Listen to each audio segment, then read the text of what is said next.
Olá, muito bom dia Guilherme, bom dia Felipe, bom dia a todos os nossos queridos ouvintes. Tudo bem com vocês? Tudo tranquilo? Vamos primeiramente, Bruno, ouvir aqui a matéria do Felipe Igreja, né, que fala sobre essa repercussão da entrevista do ex-presidente Bolsonaro à TV Record, onde ele negou que tenha atuado para organizar o golpe e minimiza documentos encontrados pela Polícia Federal. O ex-presidente Jair Bolsonaro negou que tenha atuado para dar um golpe no Brasil e minimizou os documentos encontrados pela Polícia Federal em sua sala na sede do PL, que previam a decretação de um estado de sítio e de garantia da lei e da ordem no país após as eleições de 2022. Alvo de uma operação da PF na última quinta-feira, Bolsonaro falou pela primeira vez sobre o caso em entrevista à TV Record. O ex-presidente se defendeu das acusações e afirmou que não houve tentativa de golpe. Ainda segundo Bolsonaro, os documentos que previam a decretação de um estado de sítio e a minuta do golpe não têm relação com o trabalho dele no partido e estavam por lá por serem parte de um processo analisado pelos advogados. Deixo claro, o presidente não decreta estado de sítio. Primeiro, ele ouve os conselhos da República de Defesa, solicitando a autorização do Congresso para decretar aí o estado de sítio. Então, isso não é golpe. Agora, detalhe, esses papéis que foram encontrados lá, caiu o mundo na minha cabeça novamente, que ali estava a prova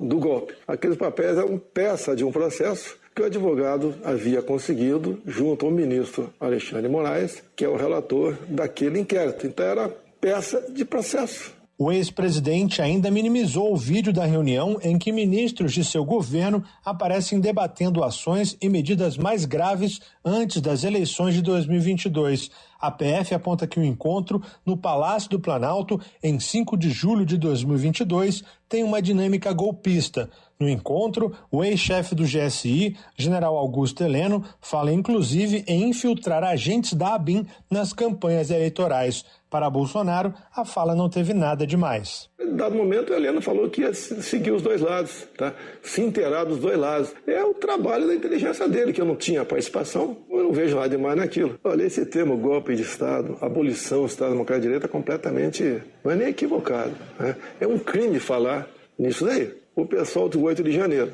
no meu entender, foram levados para uma armadilha da esquerda, mas o que aconteceu foi baderna. Ninguém tentou de forma violenta, usando armas, como eles estão sendo acusados e condenados, até 17 anos de cadeia por causa disso, para mudar o Estado Democrático de Direito. Alvo da mesma operação que o ex-presidente, o coronel do Exército Bernardo Romão Correia Neto foi preso neste domingo pela Polícia Federal ao desembarcar no Brasil.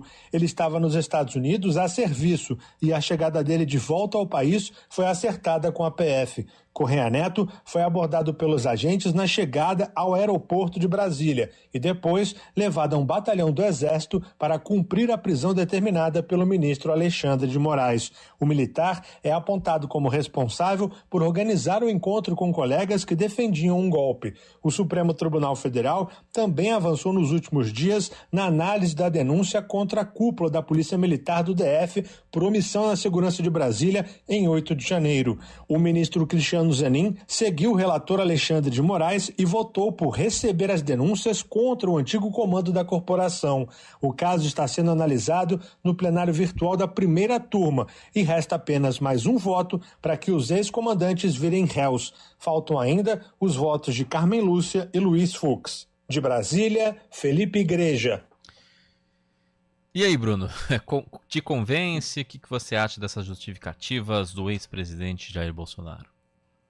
Não convence, né, Guilherme? Infelizmente não convence, né? Eu digo infelizmente porque, primeiro, em tempos razoáveis, vamos dizer assim, não era para a gente estar debatendo aqui a posição de um ex-presidente, né, seja ele qual for, de qualquer orientação política, a respeito de dar justificativas sobre uma tentativa de golpe que foi de fato que acabou acontecendo no dia 8 de janeiro. Né? É claro que o ex-presidente tem todo o seu direito de se defender, apresentar a sua versão dos fatos, enfim, se apresentar para a justiça, dar as declarações que entender ser razoáveis e apresentar contraprovas se necessário for. Agora, eu penso particularmente o seguinte, essa situação política ela já está confusa demais, né, Guilherme, queridos ouvintes, e ela vai seguir confusa durante um certo tempo, porque há, acima de tudo, uma disputa de narrativas, né? Então, assim, a operação da Polícia Federal, né, a Tempus Veritatis, ela, na verdade, acabou jogando aí para toda a sociedade, uma situação que foi muito delicada, que envolve 3 problemas na minha leitura, né? O primeiro é tentar identificar e compreender mais a fundo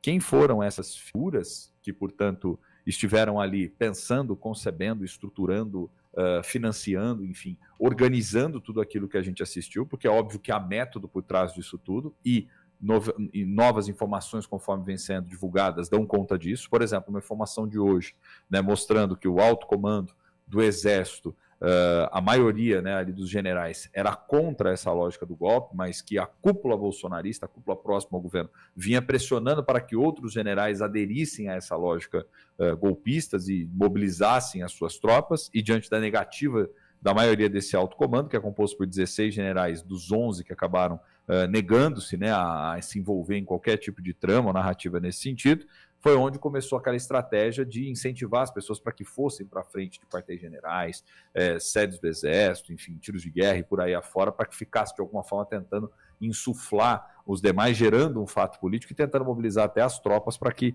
de alguma maneira, se insubordinasse, né, em relação aos generais. Então, isso é um crime grave, né, Guilherme? Se a gente parar para pensar só por isso, né, você ter essa cúpula tentando gerar esse tipo de constrangimento, já é um problema em si. Então, esse é a primeira, vamos dizer assim, a primeira frente do problema. A segunda frente é esse núcleo político coordenado, obviamente, pelo presidente, que o tempo todo vai tentar desmentir, vai tentar criar uma narrativa à parte, enfim, dizendo que não foi bem assim, de que não houve arma, de que não houve aquilo, porque faz parte da sua lógica política de mobilização como um todo, tentar desconversar, né? Então, isso ele faz desde que esteve à frente da presidência da República. Mas tem um outro fato ainda que chama muita atenção, que é o que a gente está aguardando dessa operação até aqui, que é o quanto o próprio presidente do atual partido do PL, né, também pode estar envolvido nisso tudo, e mais do que isso, pode ser que tenha até financiado, né, com recurso público, isso, as pessoas estiveram ali. Aí isso é um crime mais grave ainda, né? Então acho que, por diferentes pontos de vista, aqueles que minimamente têm um compromisso com a democracia ficam, sim, extremamente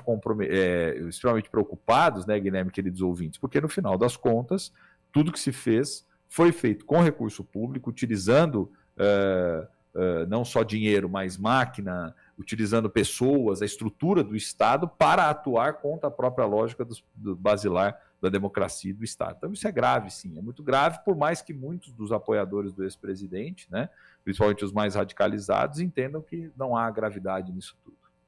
Bom, a gente agora comentou essa questão, né, da repercussão da entrevista do ex-presidente Jair Bolsonaro, mas estamos no carnaval e tem personagens da política aí se movimentando, né? O prefeito Dário Saad, por exemplo, aqui em Campinas, esteve presente em blocos nesse final de semana, gravou alguns vídeos, falou à população, tem gente brincando em rede social.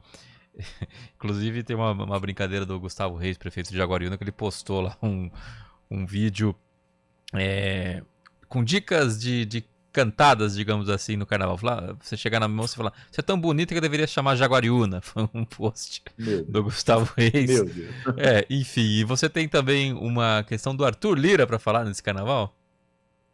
Pois é, né? Já não basta personagens locais, né, que nos tiram aí boas risadas ou choros, né, dependendo do ponto de vista, infelizmente, né, Guilherme? Mas Arthur Lira também, né? O personagem esteve lá ontem, né, no desfile da Beija-Flor de Nilópolis, né, no Rio de Janeiro, se sentiu extremamente emocionado, que foi uma emoção única, ímpar, desfilou até com camiseta ali dos membros da presidência da escola, que teve como tema o samba enredo a cidade de Maceió, né? Então, o Arthur Lira acabou saindo ali como dos grandes destaques, viu, no final das contas, porque saiu ali no chão sambando junto com a galera. E tem político que gosta disso, né, Guilherme? Gosta, ainda mais em ano eleitoral, o pessoal topa qualquer parada, né? Se for para ter um clique a mais, se for para ter alguma uma visibilidade, vamos dizer assim, ou até mesmo ser associado aí a algo mais leve, né, para a população, que é o carnaval como um todo. O Lira aproveitou, viu? Aproveitou e meio que chamou para si, vamos dizer assim, tudo aquilo que a escola acabou homenageando, viu, Guilherme? Tá certo, então, Bruno. Amanhã a gente volta com o nosso bloco do café aqui